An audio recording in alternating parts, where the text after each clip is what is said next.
বনি ইসরাইলের আল্লাহর অলি জুরাইসের অলৌকিক ঘটনা।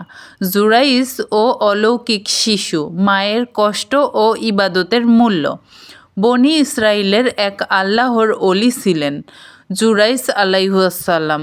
তিনি পাহাড়ের চূড়ায় একটি ছোট্ট কুঠরিতে দিনরাত ইবাদত করতেন। মায়ের বদদোয়া, একবার তিনি যখন তাহাজ্জুদের নামাজ পড়ছিলেন তখন তার মা নিচ থেকে তাকে ডাকলেন, হে জুরাইস, হে জুরাইস। জুরাইস নামাজে দাঁড়িয়ে ভাবলেন তিনি কি নামাজ চালিয়ে যাবেন নাকি মায়ের ডাকে সাড়া দিবেন। তিনি সিদ্ধান্ত নিলেন আগে নামাজ শেষ করবেন। কিছুক্ষণ পর মা আবার ডাকলেন, কিন্তু জুরাইস সাড়া দিলেন না।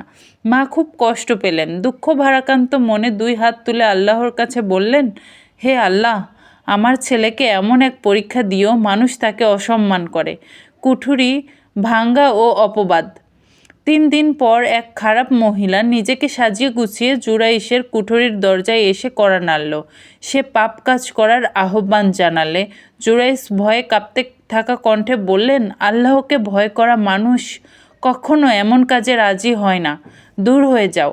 নারী ব্যর্থ হয়ে পাহাড় থেকে নেমে গেল এবং এক রাখালকে পেয়ে তার মায়াজালে ফেলে পাপ কাজ করল। সে গর্ভবতী হয়ে পড়ল। কয়েক মাস পর লোকেরা জিজ্ঞেস করল, তুমি তো বিয়ে করনি, তাহলে এই সন্তান কার? খারাপ মহিলাটি সোজা বলল, ওই আল্লাহর অলি জুরাইসের। মানুষ অবাক হয়ে গেল। তারা লাঠি সোঁটা নিয়ে পাহাড়ে উঠল। তারা জুরাইসের কুঠুরি ভেঙে মাটির সাথে মিশিয়ে দিল এবং তাকে টেনে হিঁচড়ে নিচে নামানো হলো। মানুষেরা বলল, এই নারীর সন্তান তোমার। আজ তোমার মৃত্যুদণ্ড হবে। অলৌকিক মুক্তি। জুরাইস বিনীতভাবে বললেন তাকে যেন 2 রাকাত নামাজ পড়ার সুযোগ দেওয়া হয়। তিনি নামাজ শেষ করে আল্লাহর ওপর ভরসা রাখলেন। তারপর তিনি নারীর পেটের দিকে ইশারা করে বললেন, হে শিশু, আল্লাহ যদি তোমাকে কথা বলার অনুমতি দেন তবে বলো তোমার পিতাকে। হাজার হাজার মানুষের সামনে অলৌকিকভাবে পেটের ভিতর থেকে বাচ্চার স্পষ্ট কণ্ঠ ভেসে এলো, হে জুরাইস, আপনি আমার বাবা নন। নিচে যে রাখাল দাঁড়িয়ে আছে সে আমার বাবা।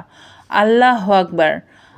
মানুষ অবাক হয়ে গেল। সবাই বুঝল জুরাইস সম্পূর্ণ নির্দোষ। মানুষ কাঁদতে কাঁদতে তার কাছে ক্ষমা চাইল এবং বলল, হে জুরাইস, আমরা চাইলে তোমার কুঠুরি সোনা দিয়ে বানিয়ে দিব। জুরাইস বললেন, যেভাবে ছিল সেইভাবেই বানিয়ে দাও।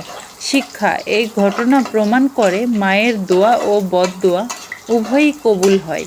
আল্লাহর অলিদের ওপর কঠিন পরীক্ষা আসে, কিন্তু পরিশেষে আল্লাহ তাদের সম্মান বাড়িয়ে দেন এবং সত্য উন্মোচন করেন।